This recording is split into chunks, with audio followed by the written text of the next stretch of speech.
अस्सलाम वालेकुम। कुल्लु नफ्सिन ज़ाइक़तुल मौत व इन्नमा तवफ़्फ़ाऊना अजूरकुम यौमल क़ियामा फ़मन ज़ुहज़िहा अनिन नार फ़अदख़िलल जन्नह फ़क़द फ़ाज़ वमल हयातुद दुन्या इल्ला मताउल ग़ुरूर। क़ाल अल्लाहु तआला फ़ी मुक़ामिन आख़िर कुल्लु मन अलैहा फ़ान व यबक़ा वजहु रब्बिका ज़ुल जलाली वल इकराम। नाज़रीन, आज का जो वीलॉग है ये बाकी वीलॉग से थोड़ा सा डिफरेंट है। आज मैं कब्रिस्तान में अपनी माँ की कब्र के ऊपर आया था और ये जो कब्रिस्तान है ना, ये हमारे लिए सबक हैं।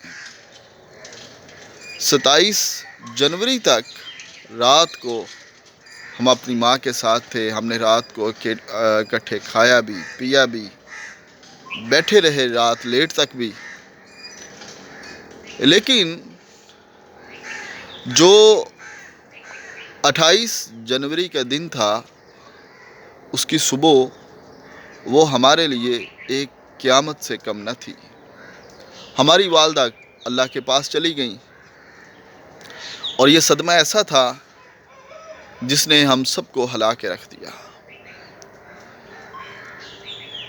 मेरी वालदा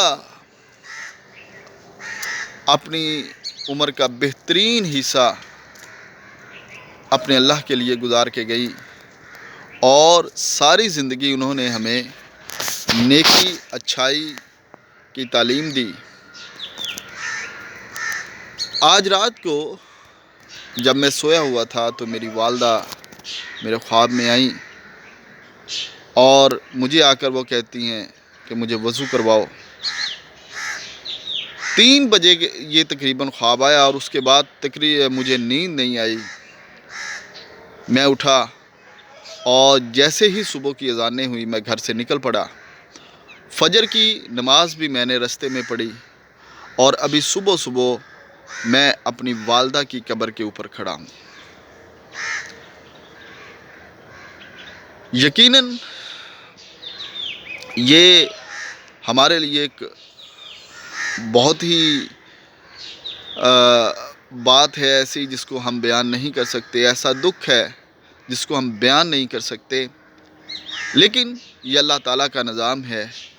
ये जब से दुनिया बनी हज़रत आदम अलैहिस्सलातु वस्सलाम से लेके ये सिलसिला चल रहा है।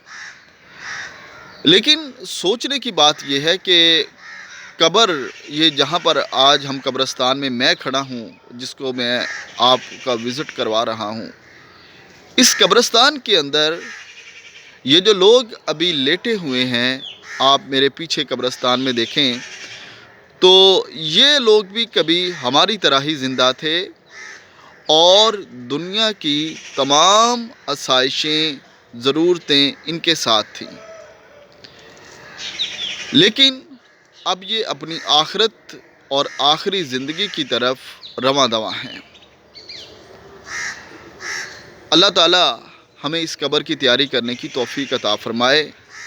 और दूसरी चीज़ जो मैं आपसे शेयर करना चाहूँगा कि जिनके पास अपने वालिदैन ज़िंदा हैं, माँ और बाप, या उन दोनों में से कोई एक, उनके पास बैठा करें। उनके पास बैठना भी सवाब है। जब वो हमारे लिए दुआ करते हैं वो तो करते ही करते हैं और उनकी दुआओं की वजह से ही हम दुनिया में चल फिर रहे हैं।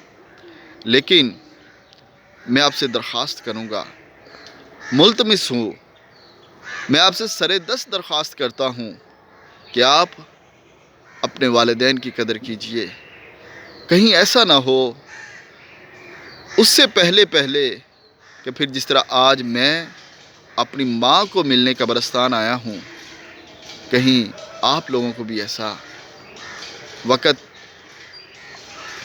आ जाए और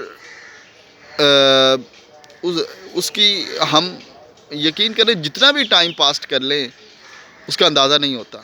और इंसान चाहे जितना मर्ज़ी बड़ा हो जाए, उसको माँ बाप की ज़रूरत तो रहती है। تو ہم چاہے جتنے بھی بڑے ہو جائیں، ہمیں اپنی ماں کی ضرورت ہے۔ تو آپ سے گزارش ہے ناظرین، میں آپ سے سر دست یہ درخواست کرتا ہوں کہ جن کے والدین زندہ ہیں یا جن کی ماں یا باپ ان میں سے کوئی ایک بھی زندہ ہے، ان کے پاس بیٹھا کریں۔ یہ بیٹھنا قسمت والوں کو ملتا ہے، ورنہ پھر ایک ایسا وقت آئے گا کہ ہمیں ان سے ملنے کے لیے قبرستان ایسی جگہ پہ آنا پڑے گا۔ تو اللہ تعالیٰ تمام مرحومین کو جنت الفردوس عطا کرے۔ اس قبرستان میں جتنے بھی لیٹے ہوئے ہیں، جہاں جہاں پر بھی جو مسلمان لیٹے ہوئے ہیں، اللہ ان کو جنت الفردوس عطا کرے، اور ہمیں اس قبر کی تیاری کرنے کی توفیق عطا فرمائے کہ جس طرح یہ لوگ آج لیٹے ہوئے ہیں، کسی دن ہم بھی یہیں پر ہوں گے، ہم بھی کسی کے کندھوں پہ سوار ہو کے، کسی کے دوش پہ سوار ہو کے آئیں گے۔ آج ہم خود چل کے آئے ہیں، کبھی ایسا وقت آ سکتا ہے کہ یہاں پر جو میں آپ کو دکھا رہا ہوں، چاہے ادھر ہی ہم میں سے کسی ایک کی یا میری قبر ہو جہاں پہ میں ابھی کھڑا ہوں، لیکن اس قبر کی تیاری کے بارے میں ہمیں سوچنا چاہیے، ہم نے اس قبر کی کیا تیاری کی ہے۔ تو عزیز میرے دوستو، میرے ناظرین، تو ہم باقی ویلاگ دیکھتے رہتے ہیں، لیکن یہ ویلاگ آپ اپنے جو فرینڈ ہیں ان کو بھی بتائیں کہ بھائی صاحب، جس کی ماں زندہ ہے اپنی ماں کے پاس بیٹھے، یہ نہ ہو کہ میری طرح پھر ان کو بھی قبرستان اپنی ماں کو ملنے کے لیے آنا پڑے، اور یہ پھر انتہائی مشکل ہوتا ہے۔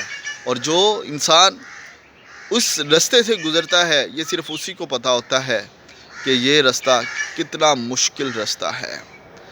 تو دعاؤں کی درخواست میری والدہ کے لیے، میرے والد کے لیے، اور جتنے بھی لوگ اس دنیا سے جا چکے ہیں، خاص طور پر ان کے لیے دعا کیجئے۔ میری والدہ کے لیے اور والد کے لیے خاص طور پر دعا کیجئے، اور ہمارے لیے اللہ تعالیٰ ایمان کی موت عطا کرے، یہ دعا کیجئے۔ السلام علیکم ورحمۃ اللہ وبرکاتہ۔